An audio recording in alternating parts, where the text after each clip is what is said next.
Records also tell us that during the reign of Charlemagne, there were many accounts of encounters with tyrants of the air and their aerial ships. These accounts so concerned Charlemagne that those reporting such strange phenomena were subject to torture and death. Here is one recorded event given between the 8th and 9th century in France. One day, among other instances, it chanced at Lyon that 3 men and a woman were seen descending from these aerial ships. The entire city gathered about them, saying that they were magicians sent by Charlemagne's enemy to destroy the French harvest. In vain, the 4 innocents sought to vindicate themselves, saying that they were their own country folk and had been carried away a short time since by miraculous men who had shown them unheard of marvels. Luckily, the Bishop of Lyon pronounced the incident as false, saying it was not true these men had fallen from the sky, and what the townfolk said they had seen there was impossible. The people believed what their good bishop said rather than their own eyes, and set at liberty the 4 ambassadors from the ship. The date was November 12th, the year 1887. The time was near midnight aboard the sailing ship Siberian, when it was reported that several people aboard ship witnessed a huge sphere of fire. It was observed arising out of the ocean. It rose to an altitude of 16 meters, then flew against the wind and came close to the ship, then dashed off toward the southeast. This sighting lasted a full 5 minutes. Within the years 1896 and 97, mysterious airships were reported all across the United States. In Oakland, California, a group of streetcar passengers reported a winged cigar that sent out a stream of bright light. The sighting spread through Colorado, Texas, Kansas, Nebraska, Iowa, and many other states, particularly in the Midwest. On April 11, 1897, Walter McCann of Rogers Park, a few miles north of Chicago, took a photograph of an airship. The New York Herald, as well as the Chicago Herald Tribune, pronounced the plates as being genuine and not a fake. Dr. Jacques Vallee, international authority on the UFO experience. The first thing I'd like to dispel is a frequent misconception that UFOs are limited to this country. Very often people ask me, how come I never hear about UFOs in other parts of the world? How come we only hear about UFOs in America? Well, UFOs are not an American phenomenon. They are a worldwide phenomenon. That's one of their most dramatic characteristics. The first major wave of sightings, and sightings tend to come in very intense series over a couple of months over a given region of the world. The first such major wave occurred over Scandinavia in 1946. There was a major wave in this country in 1947, mainly in the western states. And then there have been waves in the US in 1950, 1952, and so on. And there have been intense concentrations of sightings in Africa, in Latin America, in Mexico, in the Soviet Union, in the People's Republic of China, Australia, New Zealand, and on and on and on. I don't know of any single country that has not had a series of UFO sightings. May 1975, Manitoba, Canada. Unidentified flying objects have been reported over the small town of Carmen. The objects have been seen by many witnesses over a period of several weeks. May 13, 1975, cameraman Allan Carr of station CKY in Manitoba photographs 2 separate sightings over Carmen in front of 4 witnesses. The first sighting occurs at approximately 10:30 p.m. The object appears to be stationary just above the ground. Then, almost simultaneous with a flash which appears in the sky, the object moves north at blinding speed. Only when the film is later analyzed in slow motion does Carr realize what he has captured photographically. Approximately an hour later, a second sighting occurs. The object appears over a group of trees and moves from left to right at an apparently low relative altitude to the horizon. Again, slow motion analysis provides a fascinating study of this unexplained event. On June 30th, 1973, Jean Bigot of the Astrophysical Institute flew over Chad aboard the Concorde, packed full of scientists and scientific apparatus. At 17,000 meters altitude, in the twilight of a total eclipse, Mr. Bigot photographed the horizon with his camera.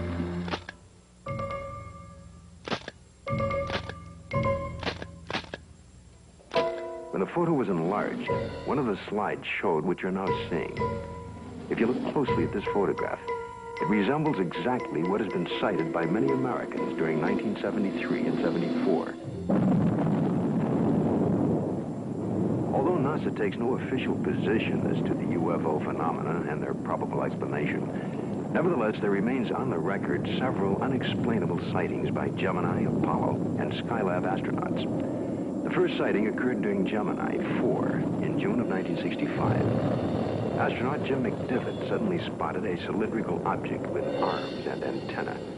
And when seen against the day sky, it appeared white or silvery. The object then appeared to be moving toward the craft. Suddenly, they lost sight of it. During the sighting, the astronauts were able to take these photographs and movie films of the UFO. Gemini 5, later that year, after 3 days and 5 hours into their mission, were contacted by Houston Control Center, advising the astronauts that Houston had picked up and was tracking another object, which was pacing Gemini across the entire United States.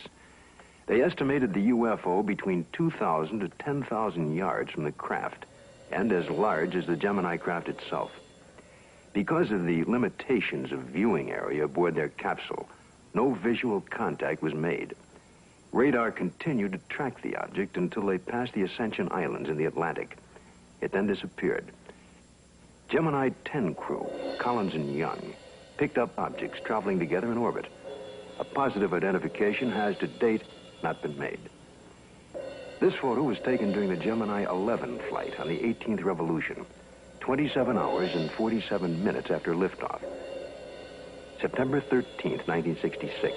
This UFO was tracked visually and recorded on film by the crew and is truly considered unidentified by the photo interpretation experts at NASA. Perhaps the strongest and most spectacular of all the sightings took place aboard Apollo 11 on its way to the moon for the first moon landing. The ship was 1 day out, on July 16th, 1969, when they spotted an unusual object. It had a sizable dimension to it. At first, the crew thought it was the Saturn IV booster rocket and called Houston for confirmation.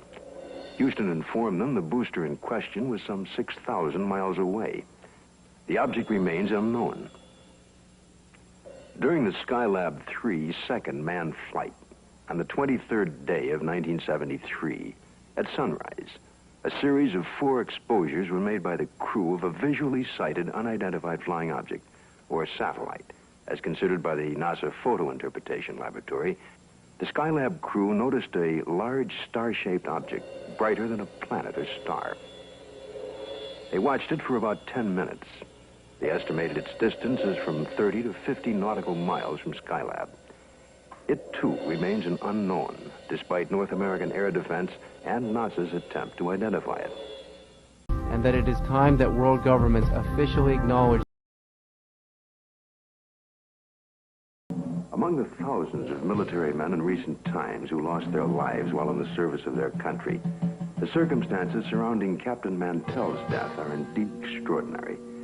This experienced military pilot who'd flown in the invasion in Normandy and numerous missions over the Rhine under heavy attack would take with him to his death perhaps the closest glimpse of what was thought to be a UFO.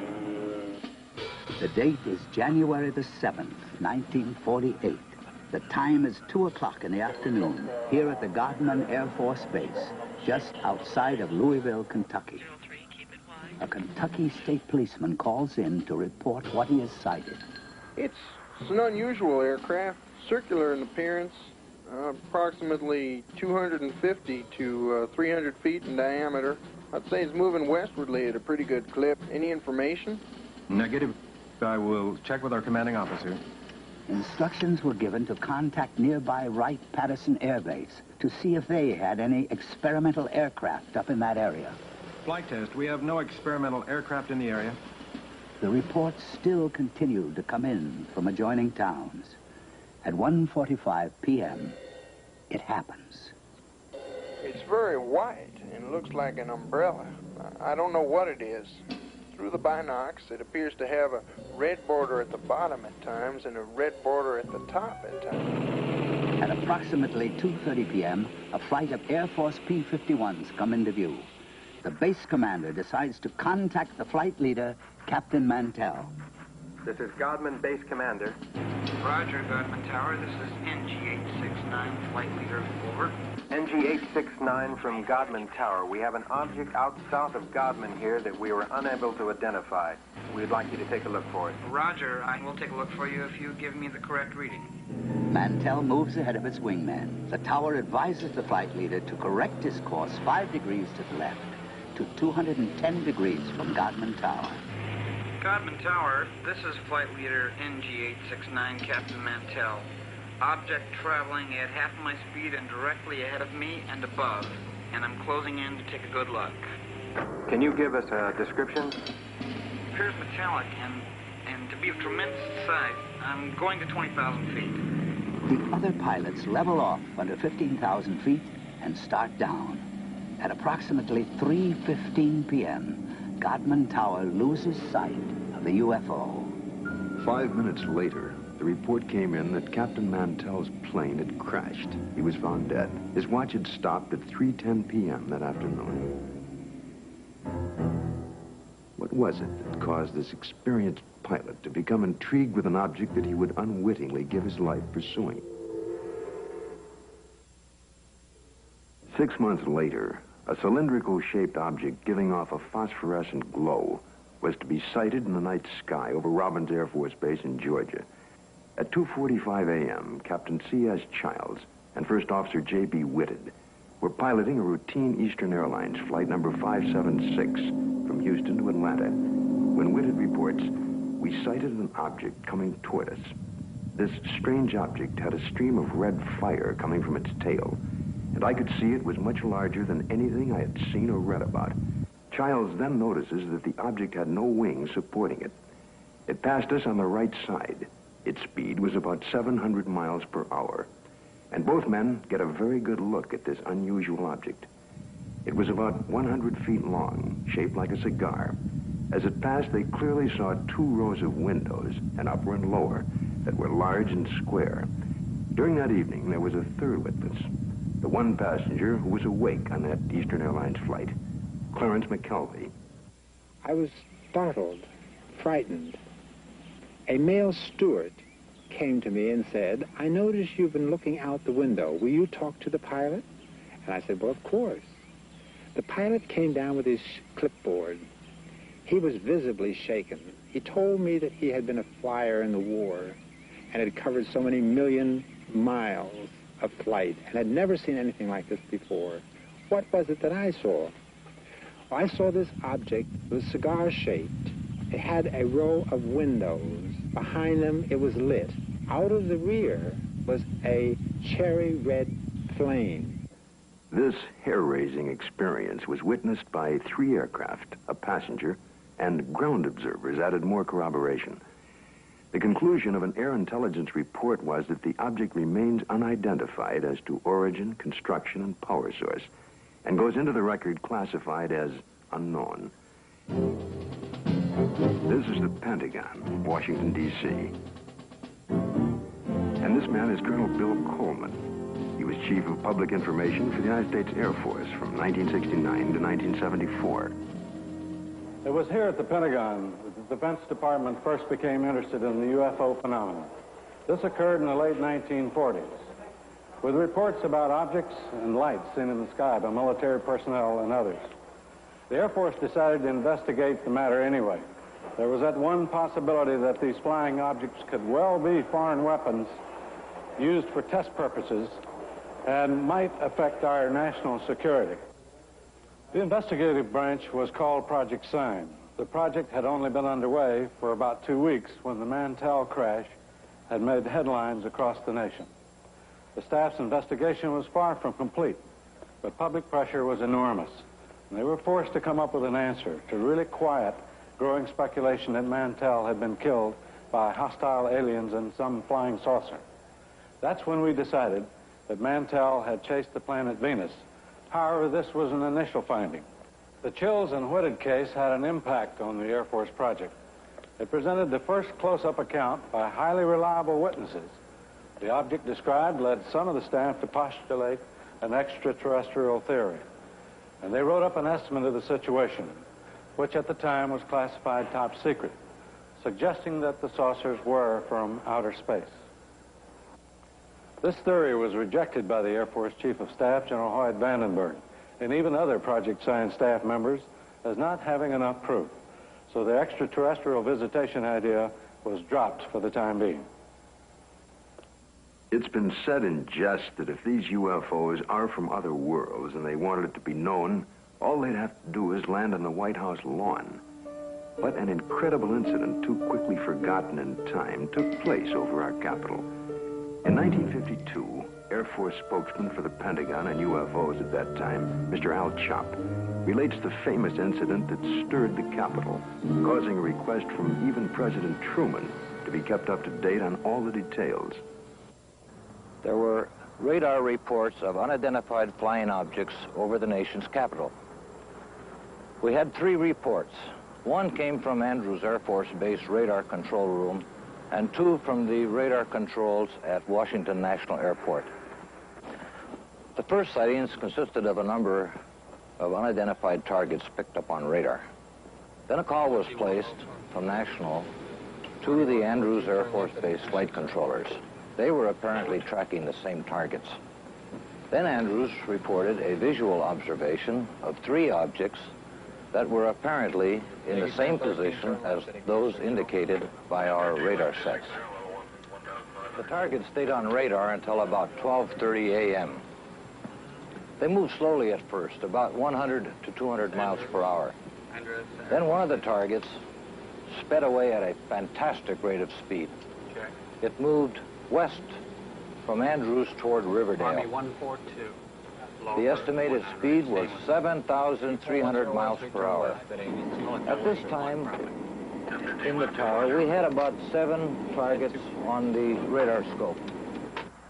These unidentified objects were flying all over the city. They even violated the restricted air corridors here over the White House and over the Capitol building.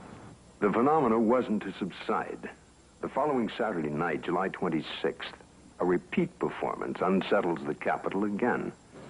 I was awakened the following Saturday night around midnight by a telephone call to my home in Virginia.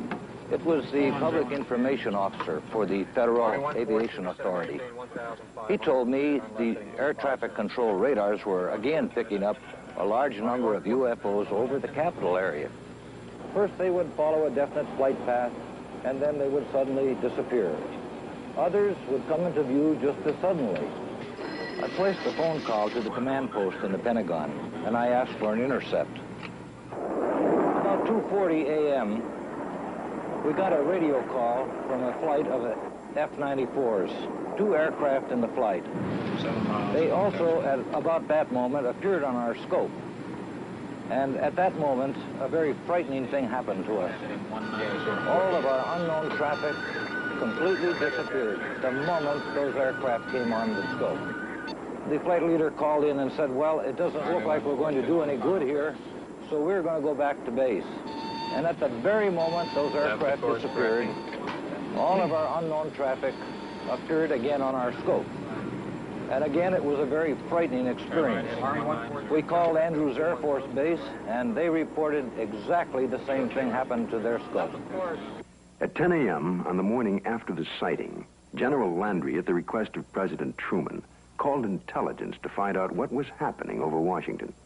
It was the largest and longest press conference held in the Pentagon since World War II. General Samford headed the conference and said that he was personally satisfied that the radar scope sightings were the result of temperature inversions, which are known and account for certain blips on radar.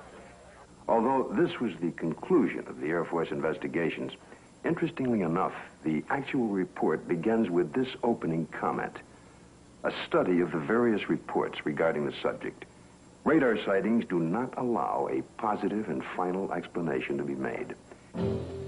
The The CIA now would enter the picture by convening a panel of top scientists to examine the UFO phenomena. The CIA's concern was that recent waves of sightings might constitute a threat to our national security. The thinking was that the enemy could exploit UFOs as a decoy in the preparation for an attack on the United States. 5 outstanding scientists and various Air Force and CIA representatives were to meet on Wednesday, January 14th, 1953. Among the panel members was one associate member who was destined to have more experience with the UFO phenomena than any other American scientist to date, Dr. J. Allen Hynek, astrophysicist and head of the astronomy department of Northwestern University. I was called into the meeting on Thursday. The panel members were seated around this table. It was a rather somber and impressive occasion, actually. I was a junior member, and I remember feeling considerably nervous and apprehensive about being in front of this powerhouse of scientists. But then for the past 4 years, I had been scientific advisor to the U.S. Air Force on this very problem. There were 2 films that were of particular interest to the panel at that time. One was a film taken by a Navy officer while on vacation in Utah, near Tremonton, Utah, and the other was a film taken in Great Falls, Montana, by the owner of the local baseball team. The Utah film had already been subjected to some 1,000 or so man-hours of analysis by the Navy's Photographic Interpretation Laboratory.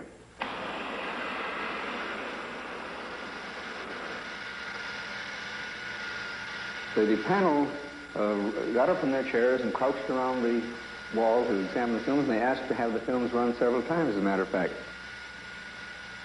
Now, the Navy had, on the basis of their detailed analysis of the Utah films, they had concluded that the objects shown on the films could not be birds, balloons, aircraft, and so forth, but indeed that they were self-luminous, unidentified objects.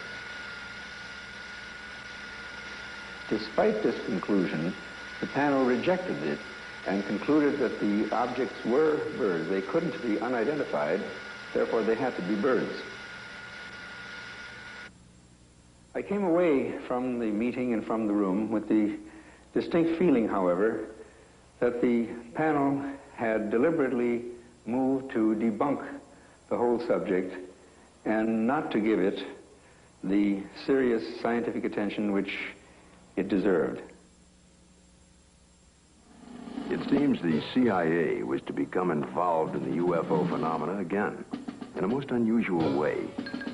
A series of episodes were to take place that, up until the airing of this program, were not public knowledge.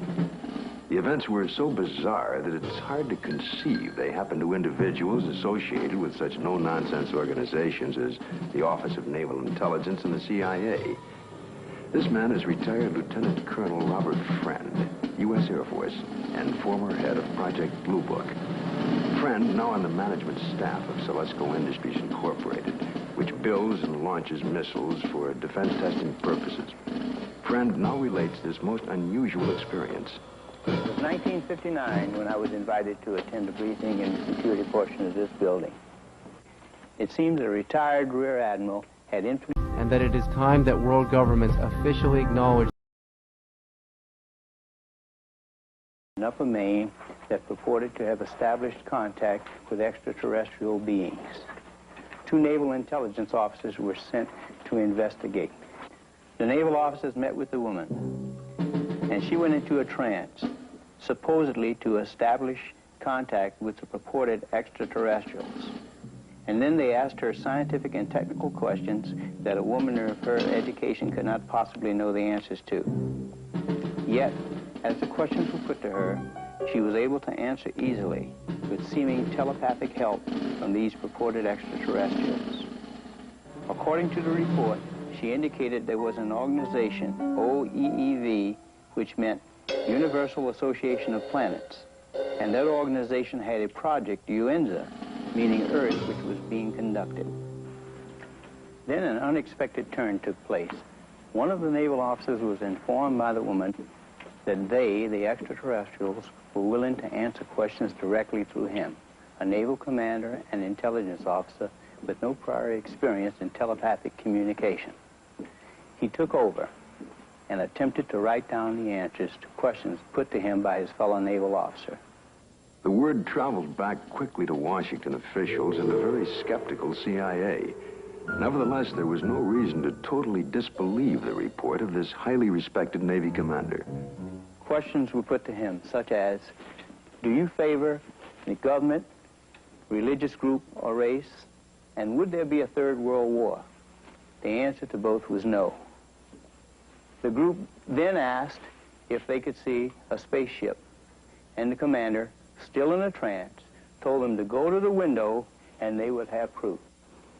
The group moved to the window where they supposedly observed a UFO. I was told that a call was made for radar confirmation. The reply came back that that particular quadrant of the area was blanked out on radar at the time. After being briefed on all of the details, I asked the commander if he would attempt a contact with me. He sat for several minutes and then appeared in a deep trance with his Adam's apple moving up and down rapidly. Questions were put to him, and he answered them by printing in rather large letters using rapid but jerky motions. It wasn't at all like his natural hand. During the course of the questioning, we learned the names of some of the so-called extraterrestrials. One was Krill, C-R-L-L-L. Another, Alomar, A-L-O-M-A-R. And another, Afa, A-F-F-A, purportedly from the planet Uranus. A case that just as well could have been written by a very imaginative science fiction writer. But here in my hand is the actual account of the incident by one of the agents present at that time. The names of 7 men present are listed here. Because of the unusual nature of the incident and at their request, their names will remain confidential. Another reason for control of the Blue Book files was to protect the names of witnesses. To help satisfy public demand, periodic summary releases were made. We had no proof that we were indeed being visited by extraterrestrial vehicles under intelligent control. However, we couldn't prove that there weren't spaceships either. It created a dilemma for the Air Force. In 1966, an important incident takes place in Michigan. It creates enough of an uproar that President Gerald Ford would at that time call for a congressional hearing on UFOs. Here are excerpts from Ford's actual letter to the House Armed Services Committee. The Air Force sent a consultant, Dr. J. Allan Hynek, to investigate various reports, and he dismissed all of them as products of college student pranks, or swamp gas, or an impression created by the rising crescent moon and the planet Venus. I do not agree that all of these reports can be or should be so easily explained away. I am proposing that the Science and Astronautics Committee, or the Armed Services Committee of the House, schedule hearings on the subject of UFOs and invite testimony from both the executive branch of government and some persons who claim to have seen UFOs. I think we owe it to the people to establish credibility regarding UFOs. Sincerely, Gerald R. Ford, Member of Congress. Congress acts on Ford's letter and holds an open hearing under the chairmanship of L. Mendel Rivers of the House Armed Services Committee.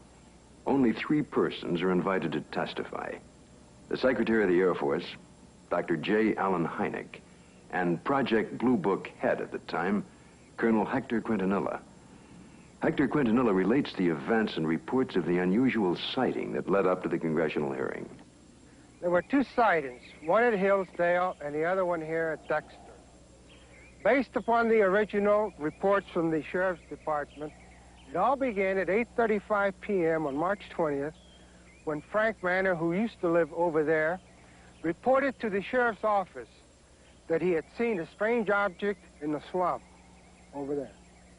According to the police report, the police officer, in company with the complainant, proceeded along Territorial Road until they reached Brant Road, at which time they turned left, proceeded to the end of the road, secured their vehicle, got out of the automobile, proceeded along the cornfield, keeping the trees lined to their left.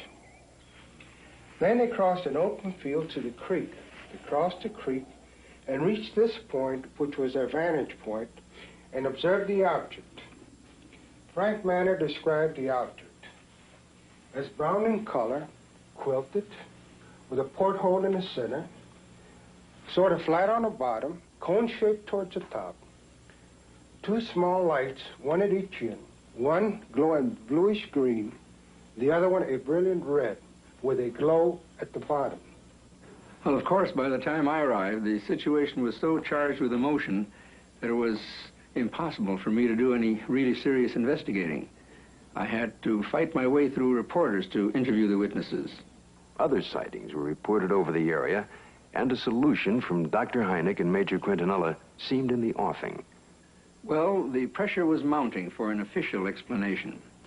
There were more than 60 newsmen jammed in at that news conference.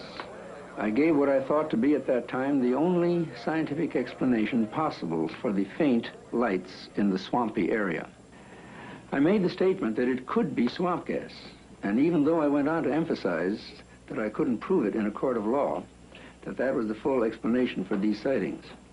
Well, the press picked up the phrase, swamp gas, and rushed off to the telephones, and I was to come into a great deal of criticism over it. What was the outcome of that congressional hearing? I believe the Air Force presented its side quite openly and completely. It seemed to satisfy the members of the committee. Now a remarkable observation is to be recorded. If the facts are correct, the Air Force must now consider the possibility of beings related to UFOs. It happened in Socorro, New Mexico, here just outside of this quiet desert town. A state highway patrol officer, Lonnie Zamora, was on duty, as he had been for the past several years. A black Chevrolet was observed, speeding by the courthouse. Zamora put his highway patrol car into pursuit. Lonnie chased the car north on US 85. As he passed this hilly area, Zamora heard a roar and something caught his attention. 10 or 15 seconds pass. Lonnie then calls in to the sheriff's office. The time was about 5:45, I recall, and he said, support to 1044, an accident. And then he said, I'll be 10-6 out of the car, which meant that I was going to be investigating a possible accident. And I went up this road about a half a mile, and then I stopped my car and I got out and looked out, and I could see a white looking object in the distance. I thought it was an overturned car at first, but I got into my patrol car and went up closer to it. And when I started to get out of the car, I heard a big roar. As I got to it, I could see a couple of, looked like a couple of coveralls hanging from a clothesline. I couldn't see what it was, but it looked like a couple of coveralls. Zamora called in. He sounded very excited. He said he watched an object lift up slowly and disappeared into the sky very fast. I went down to where the object had been, and I noticed the brush was burning in several places. The object had left 4 perpendicular impressions on the ground. I noticed several bushes were smoldering, but they felt cold to the touch. I noticed what appeared to be a couple of oval footprints on the ground. I knew Lonnie had seen something. The proof was right there.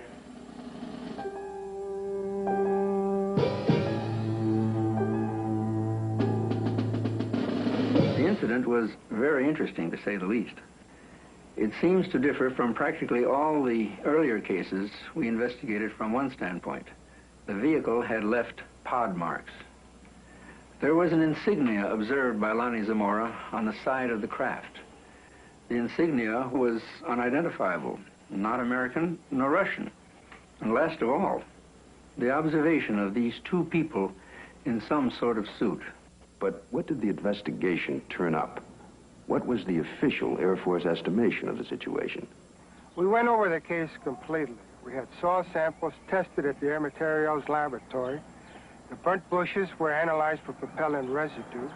We measured the distances between the pod marks. My first reaction was that it was a lunar test module from NASA or the Air Force. That seemed to be the only logical explanation. This was probably the best documented case in the Air Force files, and I checked it out everywhere, all the way up to the top, even to the White House command post, and nothing. According to the official status of the sighting of Lonnie Zamora, case carried as unidentified, pending additional data. April 19th, 1897, in Leroy, Kansas, a farmer named Alexander Hamilton, his son, and a farmhand are awakened by strange noises from the cattle pen.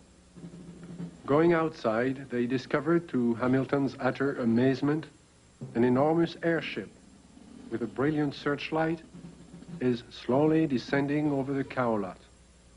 Fearfully, Hamilton moves closer and is startled to find that one of his cows has been caught by a red cable running down from the ship. The next day, after an extensive search, he discovers the cow's hide, legs, and head in a field miles away. This is one of the first recorded cattle mutilations connected with UFOs. The report could easily be dismissed as a tall tale if there were no others.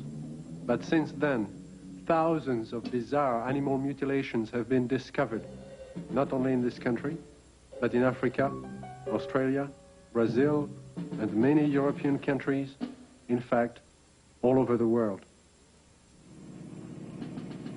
In this country, mutilations have occurred in over 30 states in the last 5 years alone.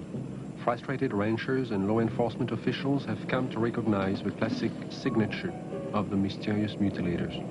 Often, in a remote area, a cow will be found dead, the sex organs removed, and the tongue, an ear, and an eye all surgically cut out. The body, more often than not, has been drained of blood, though no blood has been found on the ground. In fact, there are no tracks or prints of any kind near the body. And yet, amazingly enough, there is no evidence of a struggle. One of the first states to be hit by the mutilations was Colorado. Reporter Bill Jackson of the Serling Advocate covered the story from the very beginning. A classic mutilation, or say 90 to 95% of the mutilations will be almost identical. Some part of the face will be gone, exposing nothing but, the jawbone. An eye will be taken, the tongue will be cut out, and an ear will be taken. The rectal area of the animal will be what appears to be bored out. The reproductive organs will be removed. In the case of a cow, the udder will either be entirely removed or parts of it will be removed. Usually, in probably 90 or 95% of the cases, there will be no blood whatsoever in the animal. And there will be no traces of blood on the ground where it fell or where it was mutilated. All you've got is the carcass, and you've got no idea why it died, or how it died, or how it was mutilated. Or it all began in 1975. It was a bizarre time. Nobody had ever seen anything like this before. Not only did we have the mutilated dead animals on the prairie, but we also started getting the lights in the sky at night. Along that time, there were many theories that were being developed on why this was being done. The satanic cults were being blamed, dope smugglers, UFOs, a government experiment of some kind. As time went on, the situation became so widespread that... And that it is time that world governments officially acknowledge the occult or the dope smugglers, which left us two possibilities. Number one, it was being done by a government, let's say. Or number two, it was being done by UFOs. As more and more cases were reported, the Colorado Bureau of Investigation was called in. Well, our position is basically one where predators, at least our investigation determined that predators were responsible for probably 99% of the reports of mutilations. As I said, there were 203 separate reports received from this agency. But of the 203, we only received 45 tissue samples to conduct microscopic analysis on. Of the 45 tissue samples, we found that only 2 of those 45 had actually been mutilated with a sharp instrument. When they first started, they would send samples of these animals to the CBI, to Fort Collins, to try and determine what was the cause of their death, what was mutilating them. And 9 times out of 10 or more, the report would come back that were being caused by predators. Now, these ranchers and the sheriffs in these rural areas have been around cattle all their lives. They've been around coyotes all their lives. And they knew that this just wasn't possible. A coyote would not do that. Predators, when they come in and start to eat, now I'm talking about 4-legged predators. They'll come in and they'll bite, and then they'll pull and they'll tear. The cuts we have, even we can't make cuts like this. We've tried this many times on dead animals with scalpels, razors, and knives, and we can't make the same cuts. We've had cattle that we've went and investigated that were, called in, and I think I have a mutilation here, and we went out and we seen it, and it was not a mutilation. And these are not the ones that's reported. The ones that we classed as a classic type mutilation are actually mutilations, and they're not predators. Animals, wild animals, predators, coyotes, won't approach these carcasses. But in the case of an animal being mutilated in the wintertime, there's possibly something about the cold weather that may mask whatever it is that keeps predators away, and that will be the exception to the rule. Is this animal here, is any pretty much like the other ones you had that was mutilated? Yeah. How old a cow is this, Don? 8 years old, according to the way I looked at her teeth, 8 or 9. I know definitely it wasn't animals. We took out the whole works there.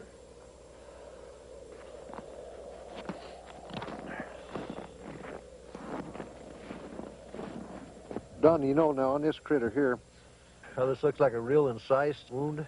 Yeah. Well, it looks, it's definitely cut. Oh, yeah. And everything, you can tell that. I mean, even at the age that it is right now, that's opposed to the way it is to where the animals have been to it on this other side over here. Kind of noticed there, the difference there, Don, between here and how animals have been to that, and that flesh is torn. Yeah. And it's not a real incise, but yet when we seen this animal the other day, now these were all incise, good clean cuts on them. Definitely. So that's a good example of what we was trying to say about the lab up there. They said that it was predators doing it, but that definitely wasn't a predator wound there. No, I wouldn't say.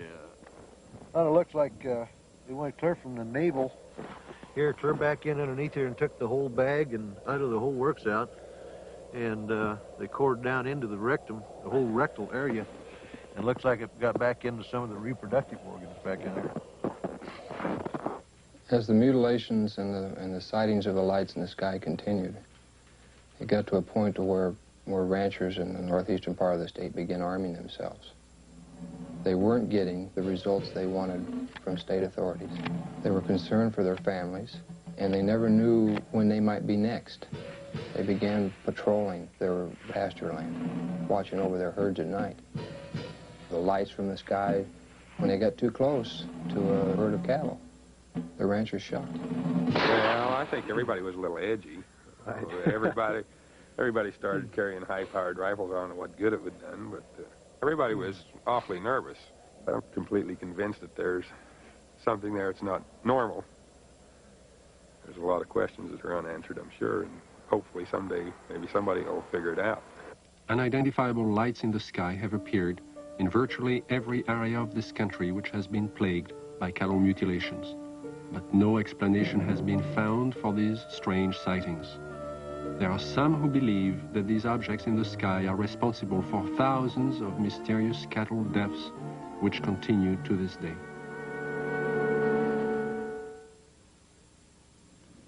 Though state and local officials have stated their views about the mutilation mystery, surprisingly few veterinarians will speak publicly about the situation. This man is an exception. Dr. William Fitzgerald runs an animal clinic in Durango, Colorado. Because of his expertise in the field of veterinary medicine, he was asked by the sheriff's office to perform an autopsy on a mutilated cow found in a remote area of state-owned forest. This particular animal had been largely exsanguinated. The anus and about the first 4 inches of the rectum had been removed.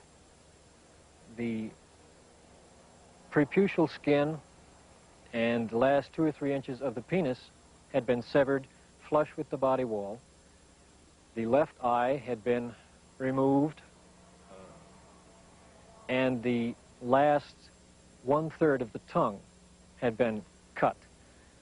A portion of the lips on the left side of the animal were also sawed off, presumably to gain access to the tongue, but this makes no sense because that portion of the tongue could have been easily pulled out and cut off without that, so I don't understand that point. Reports I have heard, some that I have read subsequent to this time, indicate that people have seen mutilations that they attributed to predators. And if this was a predator, he had 2 feet and a 6-inch knife, because it was a very sharp single cut in most instances. And although not the world's leading expert, I work with knives frequently. I know what they do. I know the marks they leave. Exsanguination, the removal of blood from an animal, has been a predominant trademark of the mutilators. Few officials have found an answer to the technique used in this procedure. Dr. Fitzgerald describes what he thinks is the method. If a large bore needle is placed in the animal's jugular vein while the animal is sedated, under anesthesia, or awake if you like, somehow restrained, however, the animal's heart will function as a pump and will pump out very nearly all of its blood through that needle. As the animal's blood supply begins to diminish, a natural physiological mechanism takes over and sequesters or draws what remaining blood is left into the internal organs in the center to supply the vital organs, the liver, the heart, the brain. And it will leave the peripheral area, the skin, all of the non-vital centers, largely bloodless. So if you can successfully withdraw the major portion of an animal's blood, you can cut on that animal and there will be virtually no bleeding at all from the surface. I know that I keep coming back to this point, but the animal was apparently restrained with something other than ropes. Why, I don't know. It was apparently washed completely clean. Why, I don't know. And it was in a very remote area. Perhaps these things tie together. Perhaps whoever, whatever, performed this didn't want to be observed. I think one of my initial feelings was that somebody certainly went to an awful lot of trouble to get back into a remote area where I don't believe you'd casually know there were even cattle to do all of this.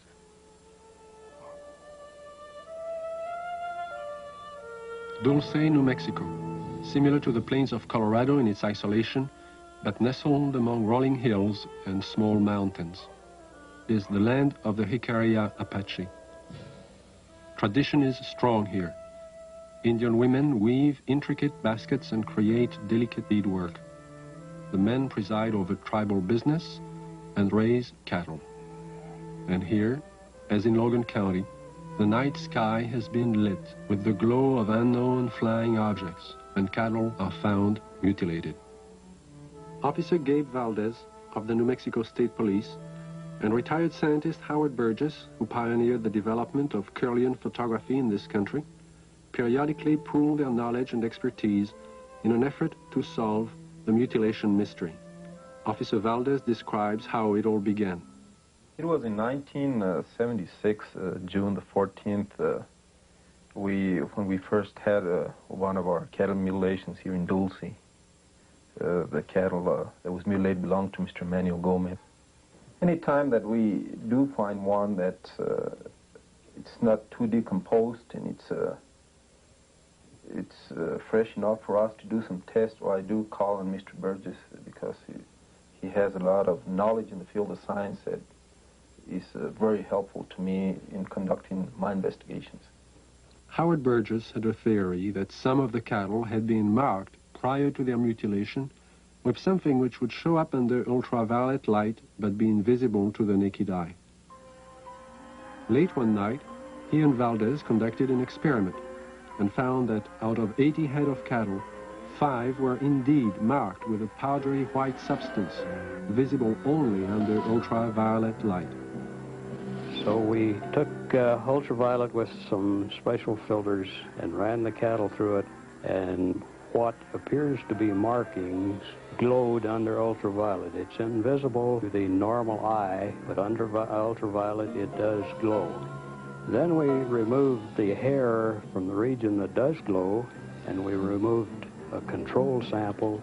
We took these to the lab and had chemical checks run on them. We did find that the sample that did glow is extremely high in potassium and magnesium. At the time, this was interesting, but it didn't mean much to us until we ran on to other things that began to tie in with it. The tie-in came on July 3rd, 1978, when a UFO was sighted over Taos, New Mexico. As it hovered over the town, it dropped a thin film of ashes onto the ground below. The ashes contained high levels of magnesium and potassium, the same elements found on the cattle under ultraviolet light, but there was more. We find there's at least 25 elements in there. There's a good possibility that it may be something that's organic. And if it is, this just opens up a real bag of worms, because anything can happen if this is an organic material that has come from one of these crafts. And this, as the people told us, directly fell from the craft that was hovering over the area. One evening in 1975, Logan County Sheriff Tex Graves took his deputies into the countryside around Sterling, Colorado, determined to track the bright lights which had been skimming across the ranches and farmlands for the last several weeks. Reporter Bill Jackson describes the sequence of events. We were just getting started in this. We really didn't know what we were doing. We weren't prepared for anything like this, of course. But as time went on, we realized we couldn't catch them, so maybe we can take pictures of them and discover something that way. About a year and a half later, the lights returned. The mutilations were still going on. So we arranged with the Honeywell people in Denver to borrow a 1100 millimeter Lentar lens from them. And got some high-speed recording film from Kodak. And then we sat and we waited, hoping that the lights would come back and we'd have a chance. And finally that chance came. It was a stationary object that we saw for approximately 30 to 45 minutes, and the resulting shots were interesting, to say the least.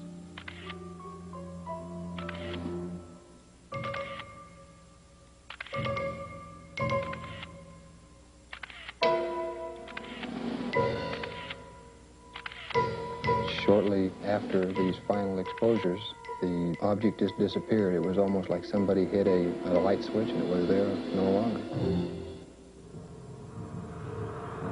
What are these unidentifiable lights? What is their nature and their purpose? And that it is time that world governments officially acknowledge they appeared in the night skies immediately prior to the discovery of mutilated cattle. And how many more animals will die before the mystery is solved?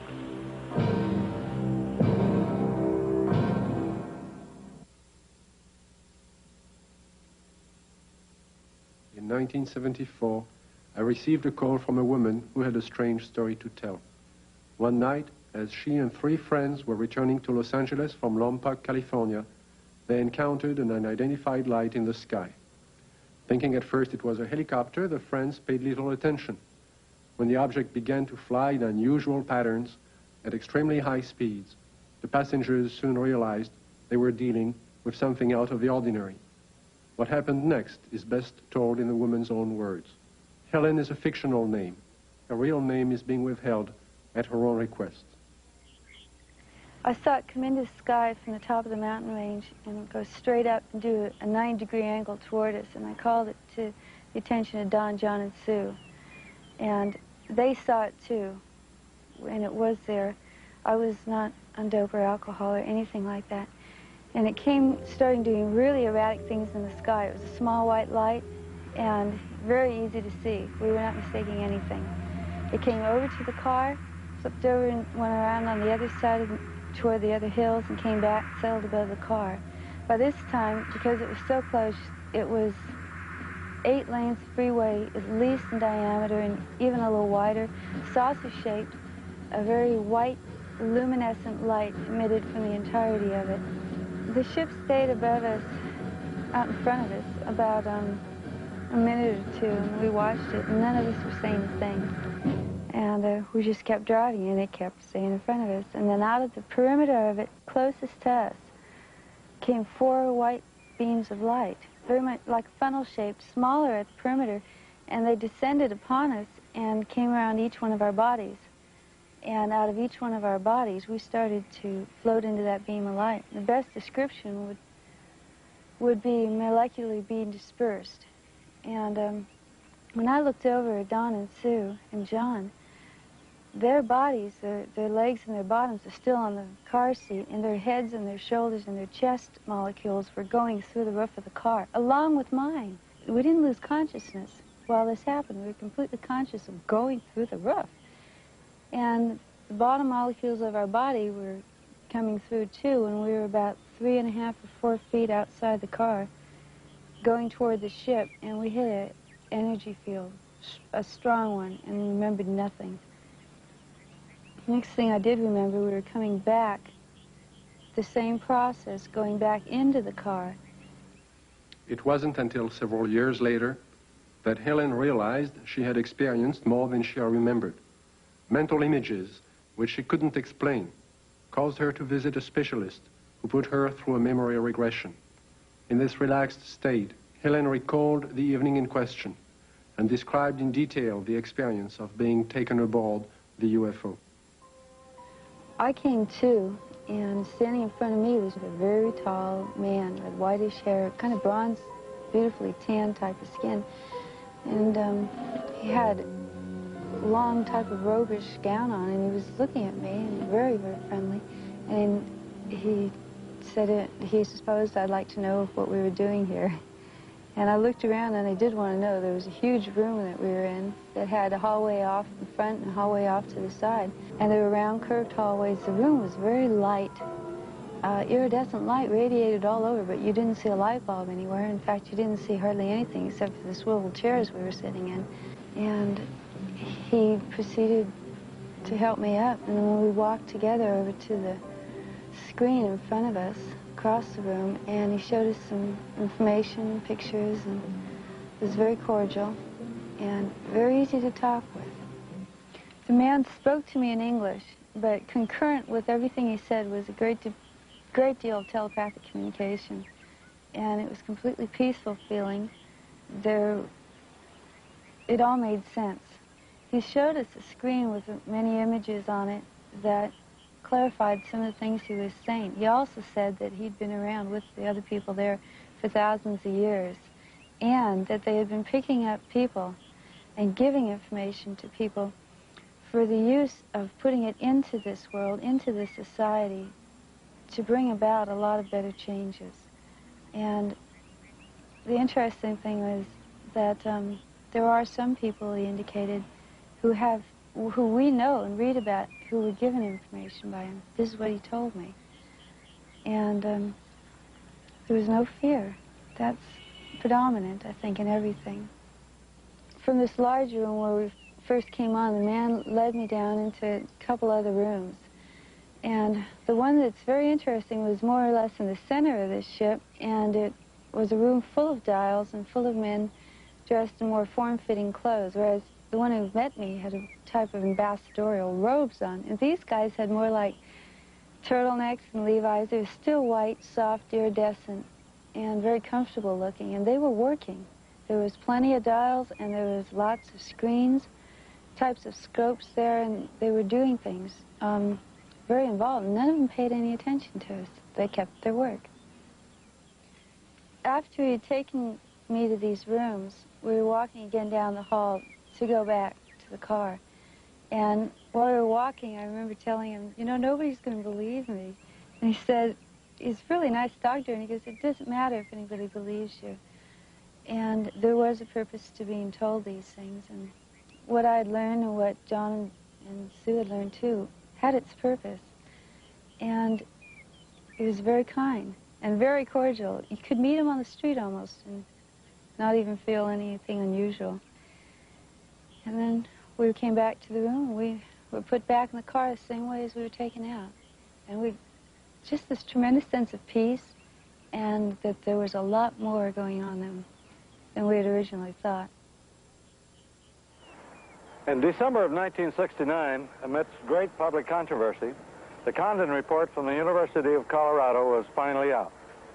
In summary, they found no evidence that UFOs were a threat to the national security, and the late Dr. Condon recommended that the Air Force terminate its involvement in UFO investigations and analysis.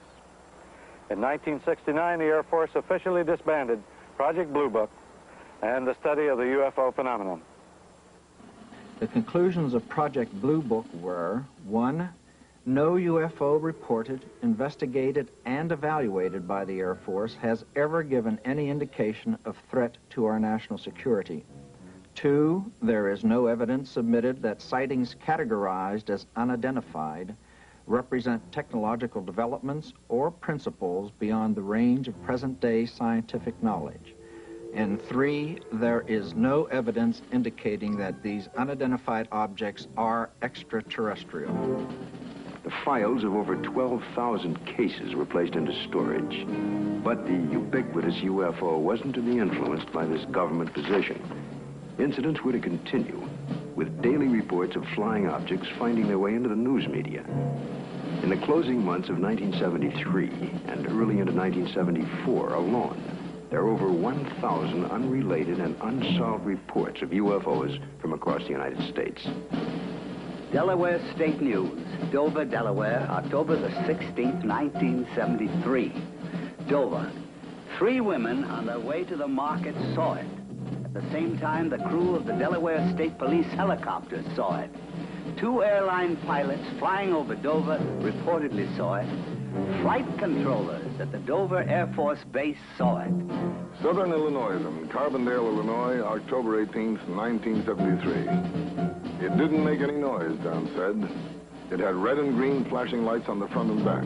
Times Dispatch, Richmond, Virginia, October the 19th, 1973.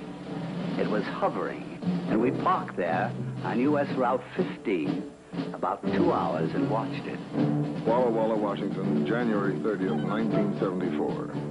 Guards of the Washington State Penitentiary have spotted what appears to be the same UFO 2 mornings in a row from their tower positions at the prison. Scranton Tribune, Scranton, Pennsylvania, February the 25th, 1974. Police spot flying object. State's UFO reports are increasing. October 21st, 1978. Bass Strait, Tasmania. A pilot named Frederick Valentich disappears after reporting a strange craft hovering above him. December 12, 1978, La Chapelle, France. A 45-year-old worker riding home observes an oval object. Together with another witness, he sees the craft hover above them. December 12, 1978, Guadalajara, Mexico.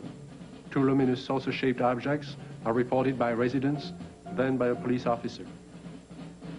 December 16, 1978, Palermo, Italy. A bank clerk spots a disc of light and alerts the police, who take several photographs.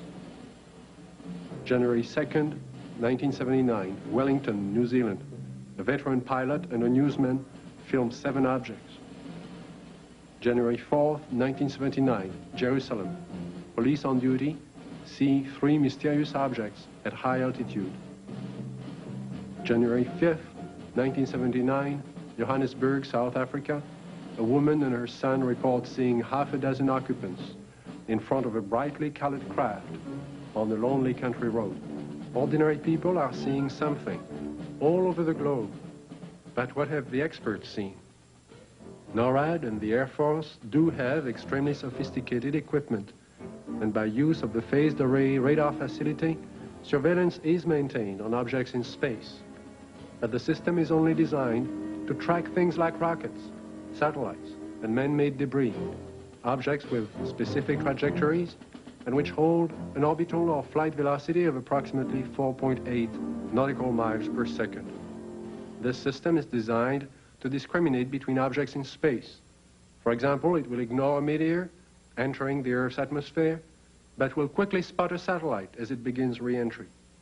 Objects can also be photographed with incredible precision by the electro-optical surveillance system, and it's very good at its job.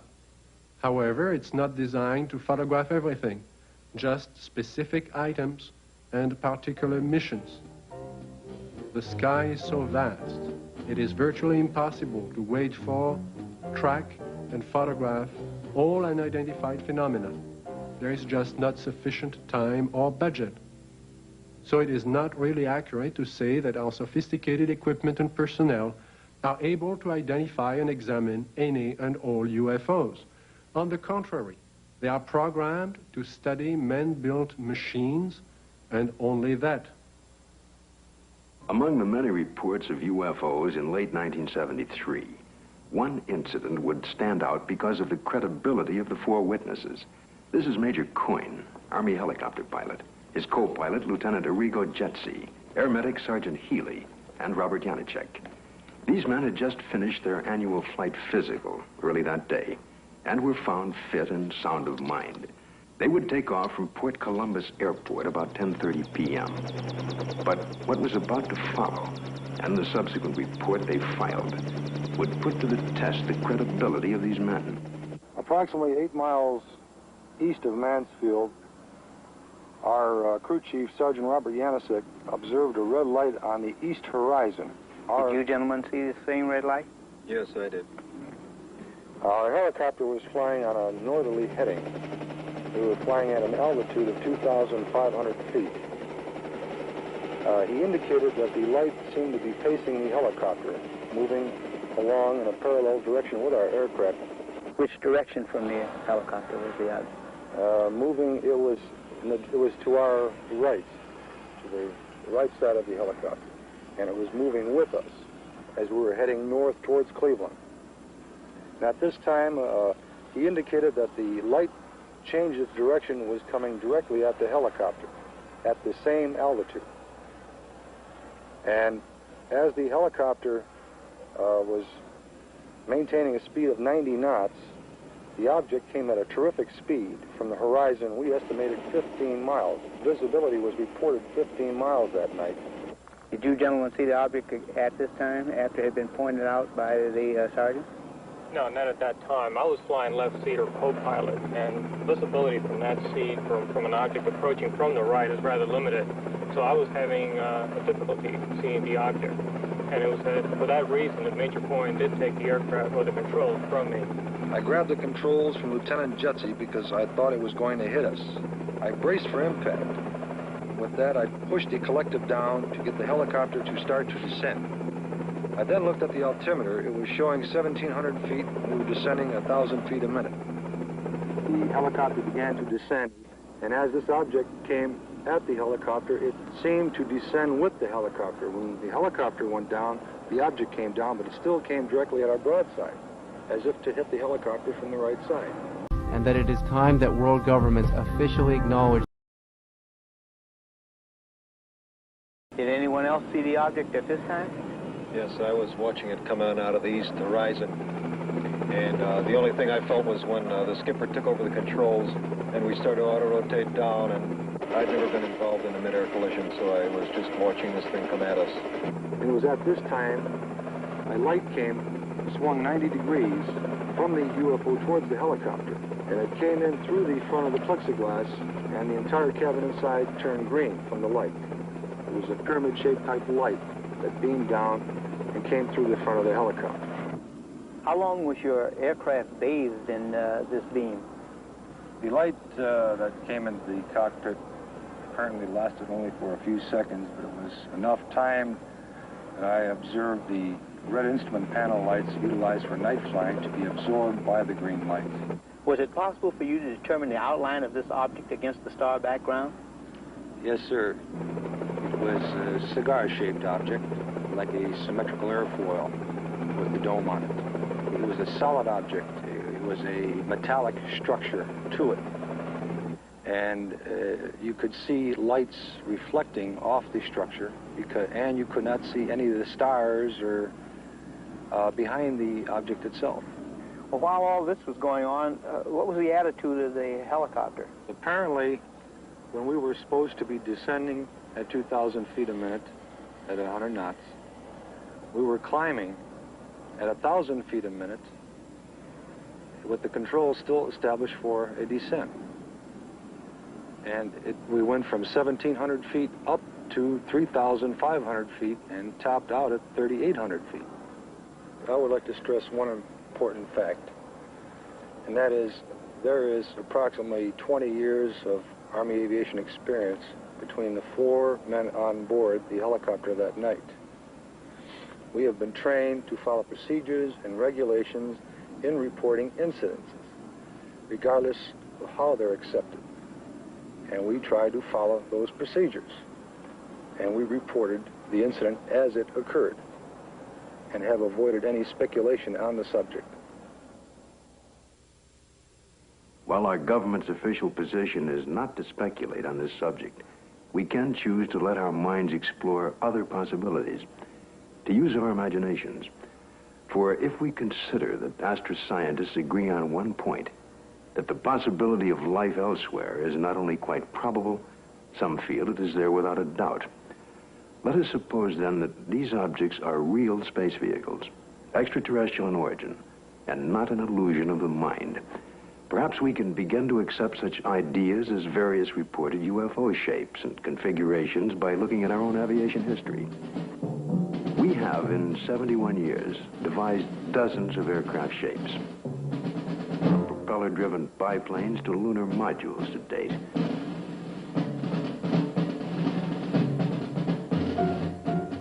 And by projecting into the future, it's conceivable that our technology may lead us to similar developments. As to the UFO's behavior, if they are space vehicles, they appear to have movement in advance of our understanding of what is possible in the 20th century. But we must realize, however, it stretches our imagination. There will be a 21st and 22nd and 23rd century, where the impossibilities of today may be tomorrow's commonplace. If these vehicles are of origins outside our Earth, then we must assume they are managed, controlled, and operated by some sort of beings, perhaps similar to us. From sketchy reports around the world, we can begin to construct a hazy portrait of these aliens.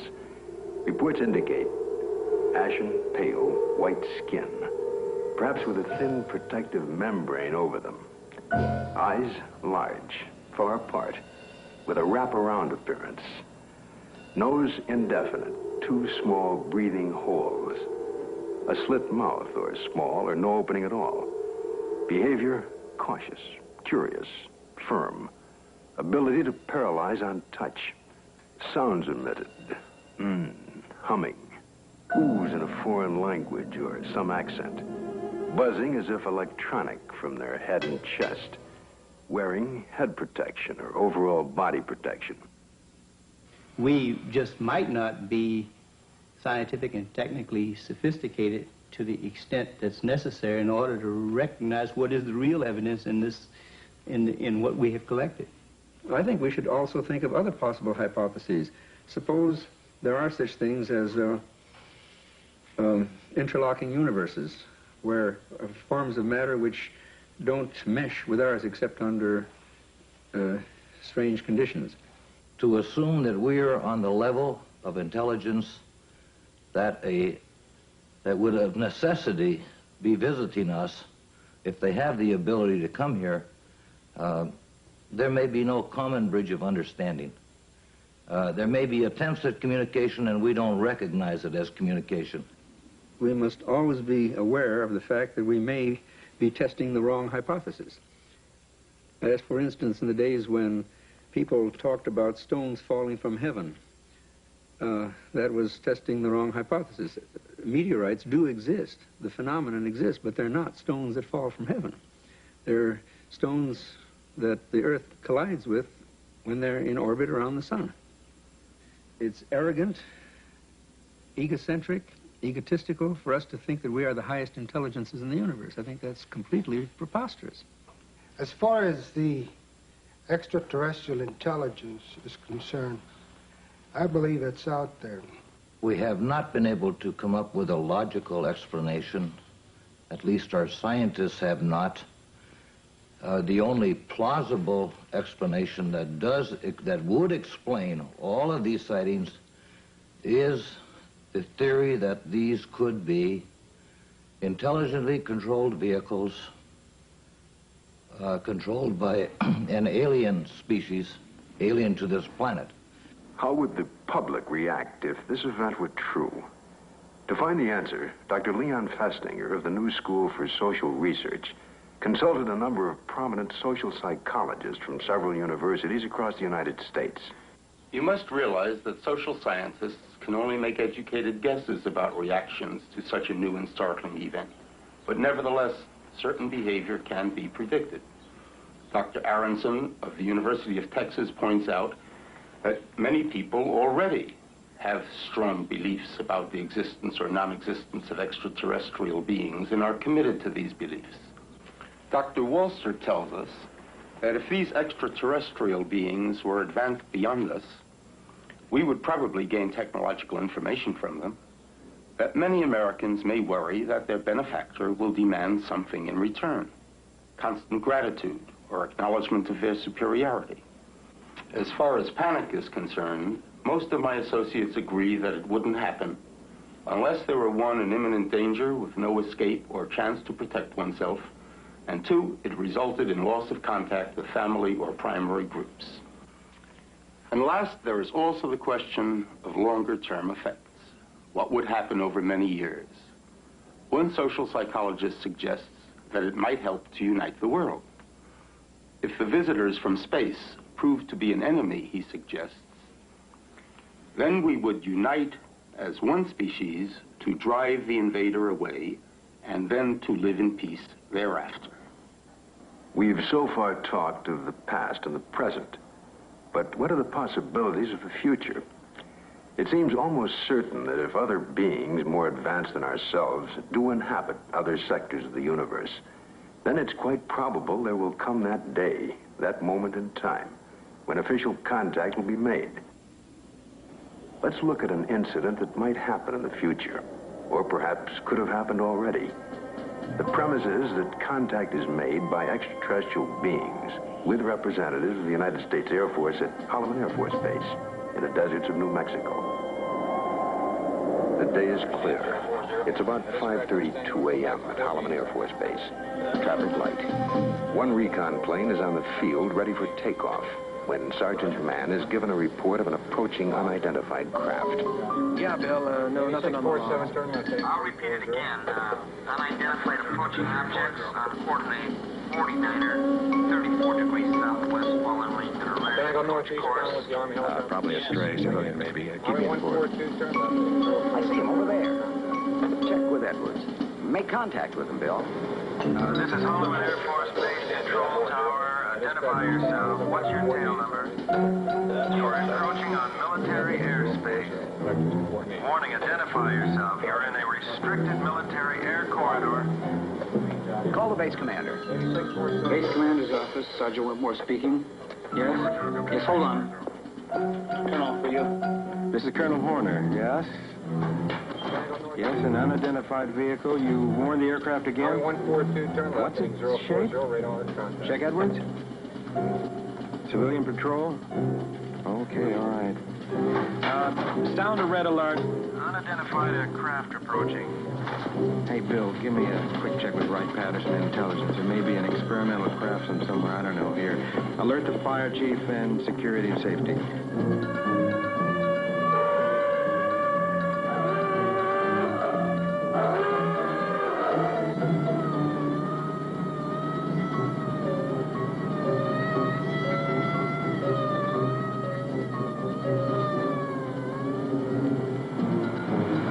military interceptors are dispatched to escort the unidentified crafts out of the area.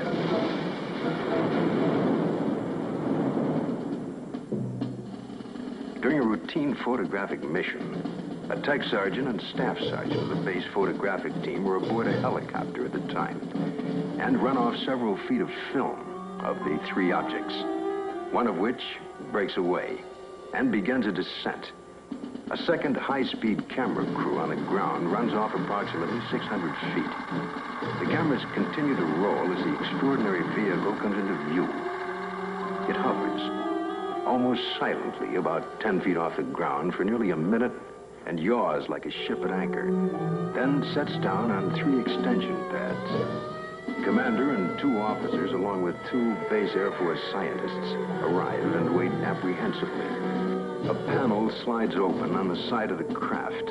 Stepping forward, 1, then 2, and a third, what appear to be men dressed in tight-fitting jumpsuits, perhaps short by our standards, with an odd blue-gray complexion, eyes set far apart, a large pronounced nose.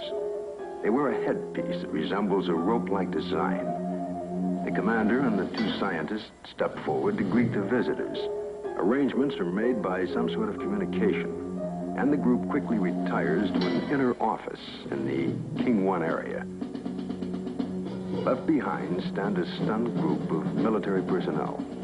Who the visitors are, where they're from, and what they want is unknown.